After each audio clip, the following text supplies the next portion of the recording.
Welcome to our Bible study this morning. We appreciate the presence of everyone. If you're visiting with us, we're glad that you've chosen to be with us this morning.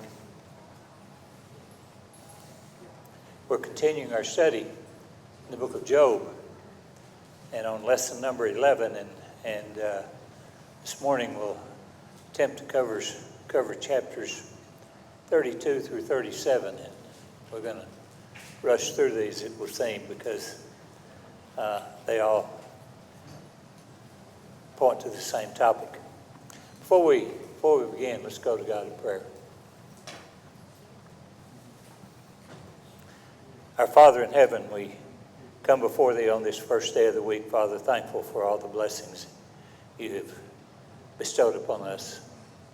We're thankful for this opportunity that we have today to assemble here, to study Your Word, to learn more of You, and to learn more of Your will for us. We would ask You to be with us through our Bible study this morning, Father, and the worship that will follow. Help us to put worldly thoughts from our minds and help us to focus upon Your Word and upon His proclamation. Father, we know that we are weak and we fail You. We sin against You, and we ask You to look down on us and forgive our sins as we're faithful to repent and turn from them. Go with us through this Bible study and through the remainder of our services this morning. Keep us ever mindful that we've been purchased by the precious blood of Jesus.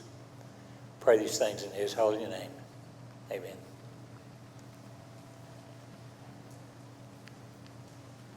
In lesson 11, it begins in chapter 32, we're introduced to a new voice in the discussion. Up until now, we've dealt first with Job and his family, and then his three friends, Eliphaz, Bildad, and Zophar came, and they all spoke. Eliphaz and Bildad 3 times, and Zophar 2 times. So 8 different speeches, if you will, that they made to Job, and I think we can say, without trying to read Job's mind, he gives it to us quite clearly that these 3 friends did not do anything for Job. They didn't satisfy him. They didn't tell him what he wanted to hear. Not that he wanted to hear that, Job, you're perfect and you didn't do anything wrong. No, he just, I guess we could take Job's concerns and Job's questions down to one simple word, and that's why.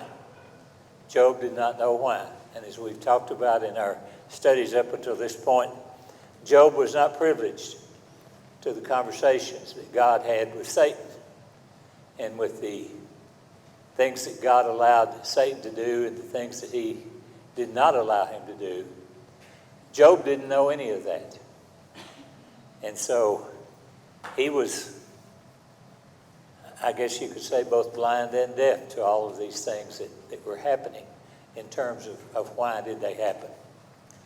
So with his 3 friends not satisfying him, we're now introduced to a new voice in this discussion. And that is the young man Elihu.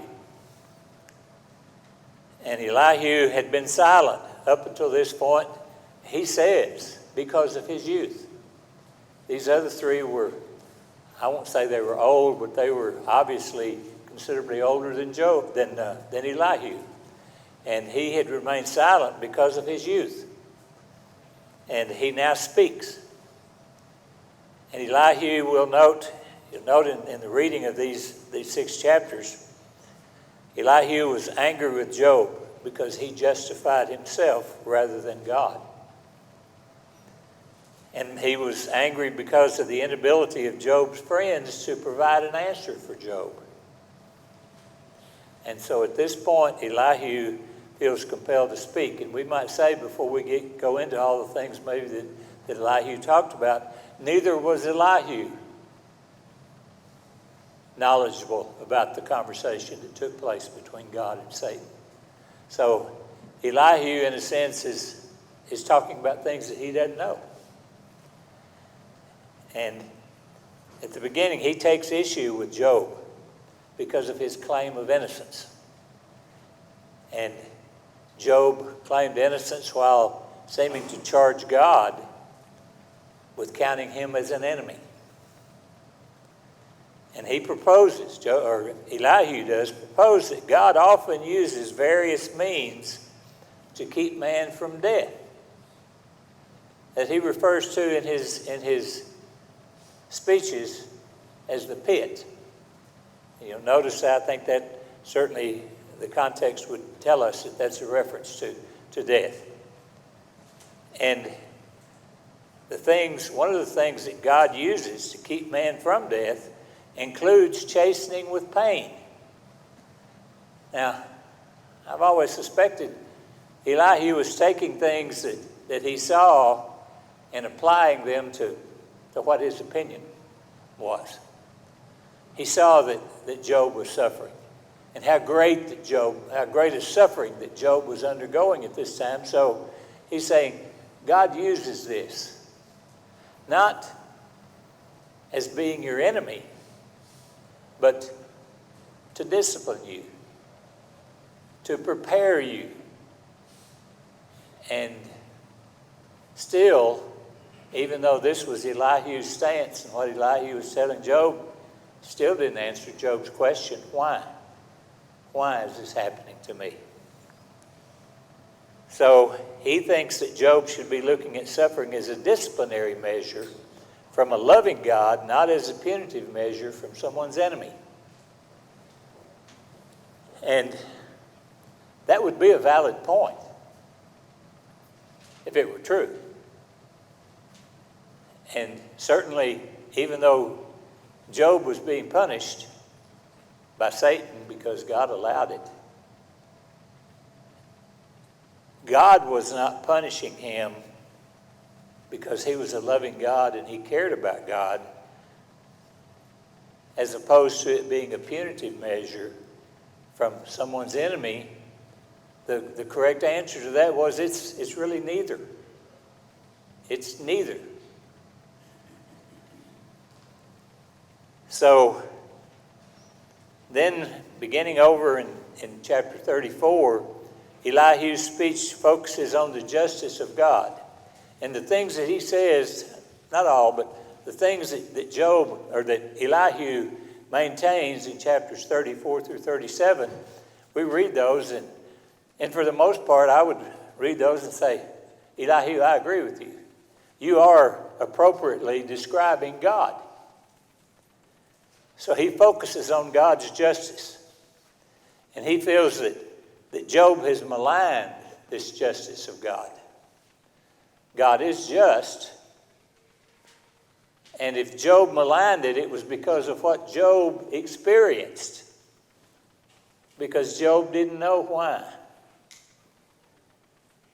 So Elihu essentially charges Job with adding to his sin by multiplying the words against God, even though he didn't have any knowledge of these things. And he concludes his speech with an effort to speak on God's behalf and by ascribing righteousness to the Almighty, which he certainly is. And this he does by he reviews God's justice and his majesty. And he looks at his justice in his dealings with man, and he looks at his majesty as seen in his dealings with nature. And he's going to talk about, we won't go into all these, but how God causes the rain, and he causes the storms, and all these things of nature that they experienced at this time and that we experience today. When these big storms come up, even when it rains, we take it for granted that, the climate and the whatever happens with the climate, that things merge together and they cause it to rain. So we just take that for granted. It's raining. Sometimes that's good, and sometimes we think it's not so good. But all these things, and when it comes a violent storm, those are the things in nature that God controls. Now, I'm not going to go into a discussion. It's not part of our lesson to say that God specifically caused this tornado to hit this particular town and cause this amount of destruction. And that's not the point here. But God, as we learn in the book of Daniel, one of the primary lessons in the book of Daniel is that God is in control of things on this planet. God is in control of things that happen on the earth. And whether it's related to man, if it's related to nature, God created all those things. He created all those systems. He put them in place. So he controls them. And that's the point that Elihu's making here. In his dealings with man and in his dealings with nature. And near the end here, Elihu admonishes Job, simply stand still and consider the wondrous works of God. And that's great advice for all of us. Stand still and consider the wondrous works of God. I think at this time, with that admonition, Job might have said, in his weakness, and he was weak at this time, that's easy for you to say, Elihu. It's not so easy for me, because we know where Job was coming from. He was suffering. He was suffering 24/7. Whether he was in bed trying to sleep, or if he was awake, standing up, sitting down, whatever, he was in constant pain, going through constant suffering. And it wasn't like, well, sometimes when I get up, my back is aching a little bit and my knees are a little sore. And I just sort of try to ignore that and walk through it. That's not the kind of suffering that Job was going through at this particular time. His suffering was, in reading about it, his suffering is more than I can imagine. And when you say, put yourself in Job's place, I can't do that because I don't know how much suffering Job was going through. And like I said, it wasn't just for a few minutes or a few hours. This was day after day after day, all day long. Comments or questions before we get into some of the text? And before we get into this text, I'm going to tell you we may run out of time on these 6 chapters. If so, I would encourage you to read through them, and we're going to go on to lesson 12 next week.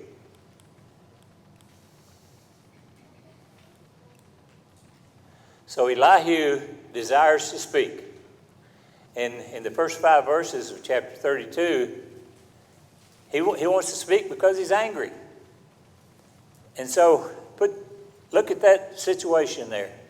Elihu evidently was present. We're not told about his presence until this time. But evidently Elihu was present when Job's 3 friends were talking to him. 8 times they admonished him. They talked to him. And Elihu saw all of this. But as I said, because of his youth, he thought, I'm a young man. Wisdom belongs to the aged, and these 3 are older than I am, so I'm going to let them take care of this. Well, in listening to them 8 times, he realized they didn't do Job any good. Job said that. You haven't helped me at all. So Elihu was aware of all this. And because of this, he's angry. And in verses 2 and 3, we're told, then the wrath of Elihu was aroused against Job. His wrath was aroused because he justified himself rather than God. And let's talk about Job. Job justified himself rather than God. Also, against his 3 friends, his wrath was aroused because they had found no answer, and yet they had condemned Job. His 3 friends couldn't tell him why. That's what Job wanted to know. Why have these things happened to me? His 3 friends couldn't tell him why. They had no answer, but they still condemned him. They simply said, Job, you've sinned. And because of how much suffering you're going through, you have greatly sinned. That's why. Well, okay. That's a good start. Tell me some of my sins. Be specific. Tell me some of the things that I have done. They didn't have that answer because they didn't know. And they didn't know because there weren't any such events. And we've made this point since the beginning. Job was not sinlessly perfect. Now God said, it refers to him as a perfect man. He was perfect for this situation. He was not sinlessly perfect. Job sinned just like we all sin. But he did not sin to the point that would cause God to punish him in this way. This was not punishment for sin. Job knew no sin that it would cause that. And so Elihu condemned Job, and he condemned his three friends. So, you know, you're older and you ought to be wiser than I am, but obviously you didn't do the job, so I'm going to have to deal with this myself.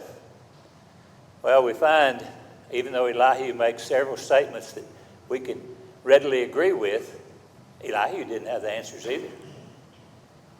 And when Elihu saw that there was no answer in the mouth of these three men, his wrath was aroused. So Elihu was angry.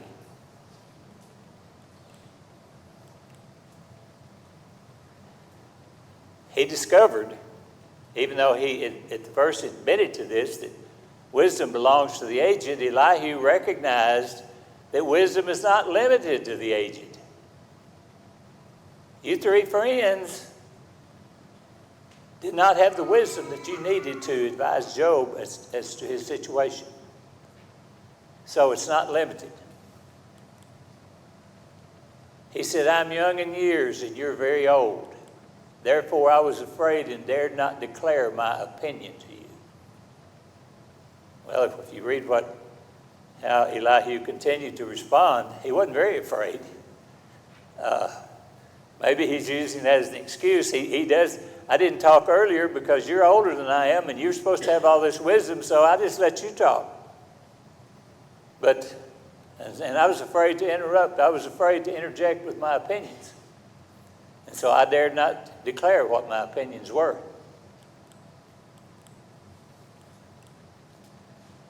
And then he said, great men are not always wise, nor do the aged always understand justice.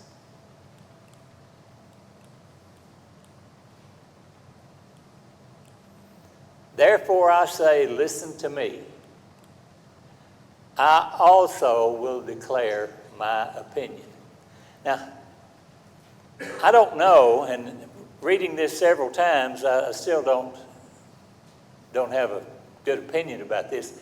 I don't know if Elihu recognized this long before this time or just all of a sudden this hit Elihu and he said, wait, these guys are not as wise as I thought they were. And that makes me angry. And I recognize that wisdom's not limited to them, so I'm going to speak my piece. That's where Elihu was coming from.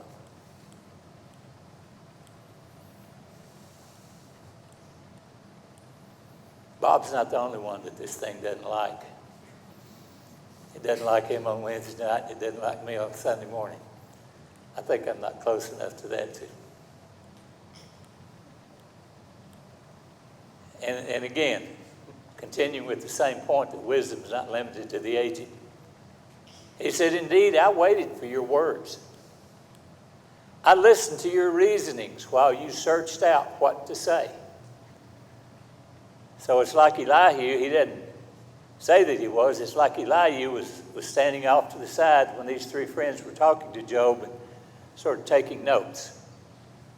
So I waited for your words. I waited for you to tell Job what he needed to know. I waited for you to answer Job's question of why. But you didn't. I listened to your reasonings. I paid close attention to you. And surely not one of you convinced Job or answered his words. I really tried. I really wanted you to solve Job's problem, but you didn't. Not one of you convinced him. Elihu recognized this. Who else recognized that they didn't convince him? It was Job himself. Because after all this, Job said, you didn't help me at all.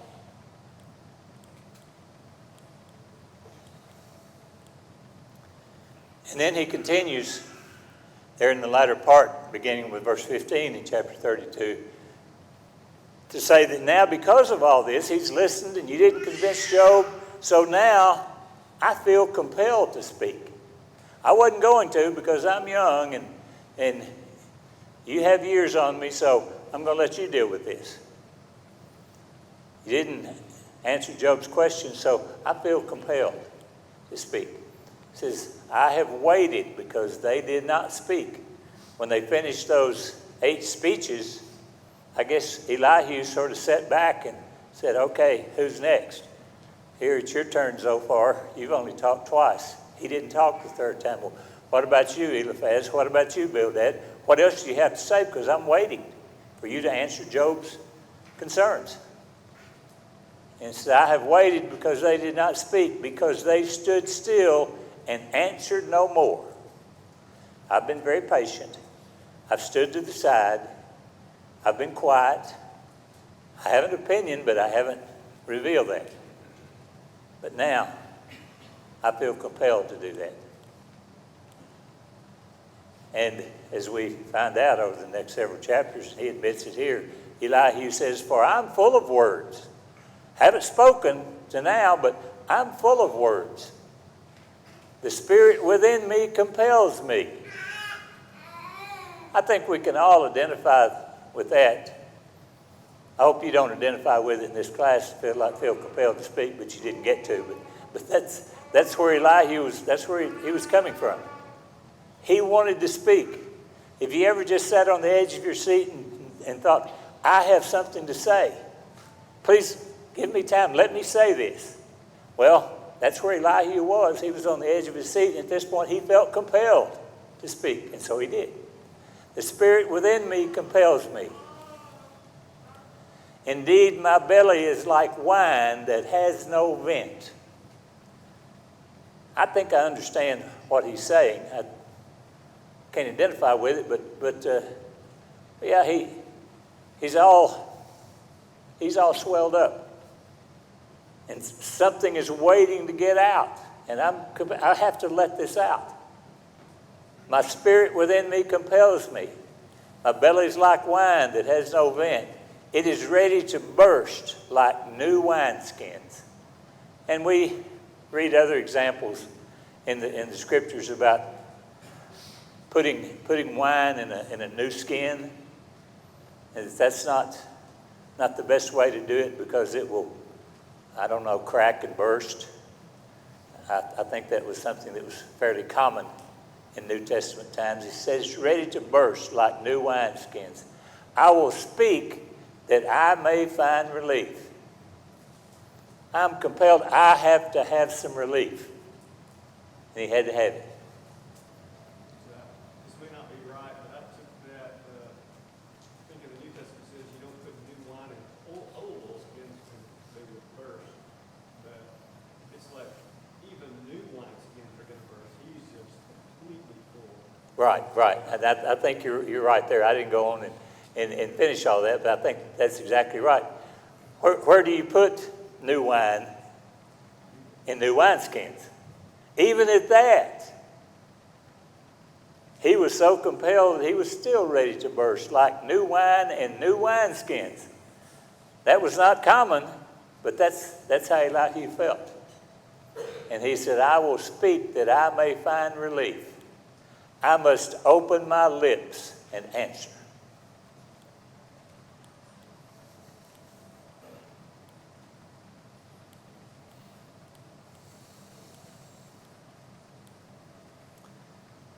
Then going into chapter 33,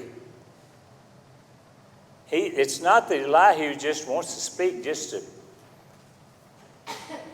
hear himself talk. In these first 7 verses here in chapter 33, He say, I believe that I can help. That's the reason I'm compelled to speak. I think I can help in this situation. And maybe he did. As I read that, I think he had a lot of good things to say, and maybe he did. I don't think he helped in the end like he thought here that he could help. He said, if you can answer me, set your words in order before me. Now he's talking to Job. Take your stand. Truly, I am as your spokesman before God. I thought it was interesting when Elihu said this. What's one thing that Job has wanted throughout all this time? What did Job want? He wanted a mediator. I want someone to go between me and God. He said, I'm your spokesman before God. Well, I think at this point Elihu was thinking a little higher of himself than he should have, but that's the position he said he was taking. I'm going to be your spokesman before God. I also have been formed out of clay. Now here, this is a technique, if you will, that's often used. If you're talking with someone that you're at odds with, what's one thing that you try to do? You try to establish some common ground. Here's how we're alike. Job, I'm just like you. I've also been formed out of clay. Surely no fear of me will terrify you. You have no reason to be afraid of me. I want to help you. I think I can be of help. I want to be your spokesman before God. And surely nothing that I do or say is going to terrify you. It's not going to make you afraid. Nor will my hand be heavy on you. So he's trying to put himself in a position with Job so they can actually have a conversation that will be helpful for Job.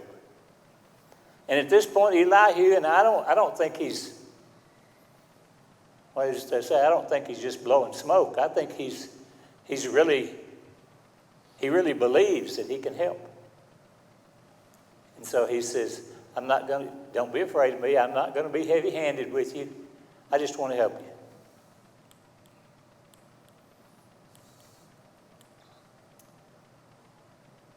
Then he makes the point that God is gracious. And here's where he makes some comments about God that we can't argue with. He said, surely you have spoken in my hearing, and I have heard the sound of your words, saying, I am pure without transgression. I am innocent, and there is no iniquity in me. So he's already, to an extent, established a relationship with Job. You don't need to be scared of me. I want to be your spokesperson. I want to help you. He says, you've spoken in my hearing. Job, when you responded to your three friends, 8 times you responded to them, and I've heard you. And I've heard the sound of your words. I've heard you actually say, Job, I am pure without transgression. I am innocent, and there is no iniquity in me. Now, I look back, and I probably didn't see all the statements that Job made. I don't think Job said exactly that. But he did say that he was innocent. Job did maintain that he had done nothing deserving of this kind of punishment. So to that extent, Elihu was correct. That Job says, I'm pure without transgression that would lead to such punishment. I'm innocent. There's no iniquity in me. I don't have a hidden agenda, if you will. This is how Elihu heard Job. He said, you spoke these things in my hearing. Now maybe his hearing was not perfect, but you spoke these things in my hearing, and here's what I heard.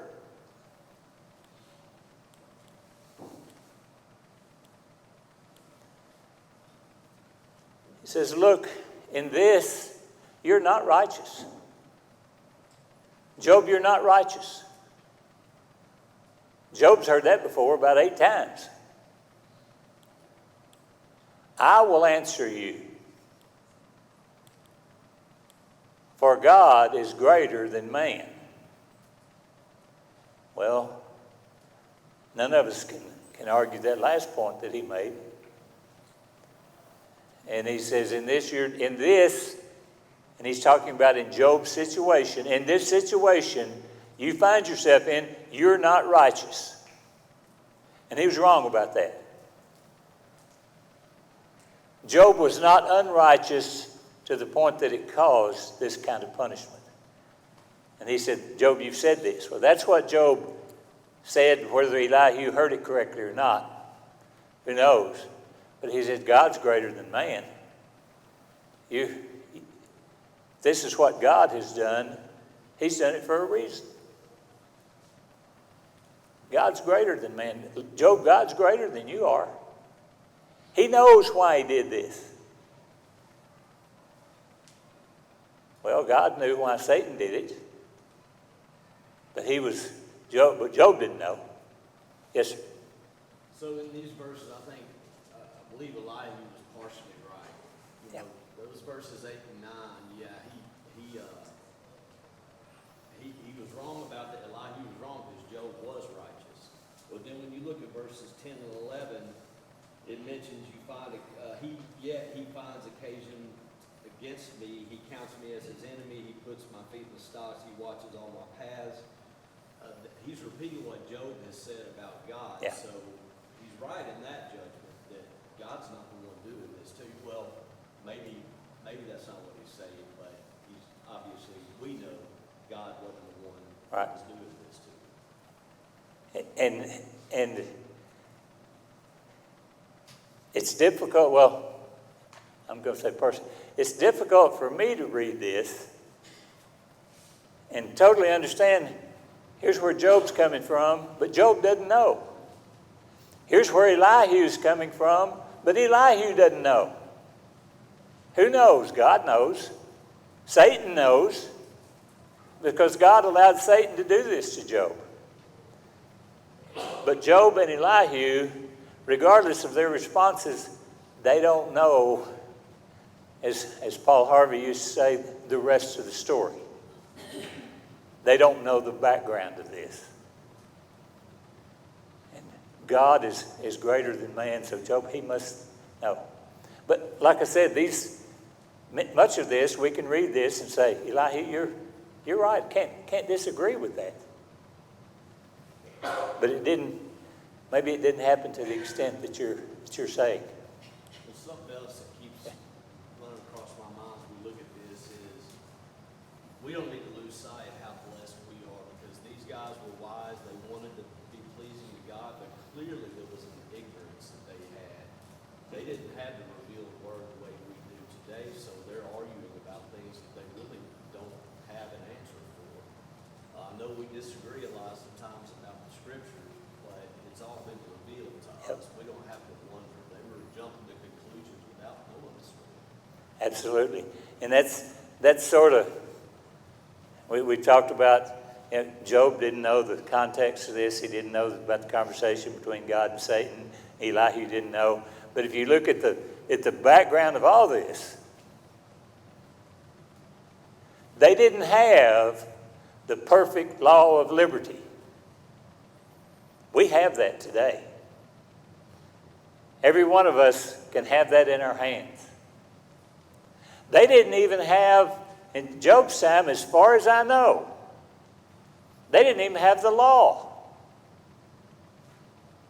Now, true, Job offered sacrifices back before his children were killed. He offered sacrifices for his children in case they had sinned in their banquet that they had. But it wasn't according to the law. So they didn't have either one of these things. And again, let's put ourselves in that situation. It's hard to do because we have all that. And so we have to understand in that context where Job's coming from, where Elihu's coming from, and his three friends are coming from. Now, Elihu makes reference in these chapters to the pit, and we understand that's a reference to death. But we don't know, it's like, I can't remember who it was that made the statement one time that they plan on spending the first 1,000 years of eternity talking to the Apostle Paul about the book of Romans. Well, I've thought in this, I'd like to spend the first ever how many years talking to Job about his background. Job, you believed in God. Tell me about that. How did that work in your days? This was during the patriarchal time, and I suspect even that it worked much the same as it did with Abraham. And I often put Job right beside Abraham. Whoa, we're way behind, but that's okay. Other comments or questions before we move forward? And again, that God is gracious. Since God may speak in one way or in another, but man doesn't perceive it. We don't always perceive it. And we're like that today. We don't always understand what God does. It says, man is also chastened with pain on his bed, and with strong pain in many of his bones. That certainly describes Job. So Elihu is trying to say, Job, this is typical of God. You're being chastened with this pain, with this suffering. And again, just like his three friends, because you've sinned. If you have anything to say, answer me. Speak, for I desire to justify you. If not, listen to me. Hold your peace, and I will teach you wisdom. Well, that was a big task. And I don't think Elihu was up to that. But that's where he was coming from at this particular point. And again, God is just.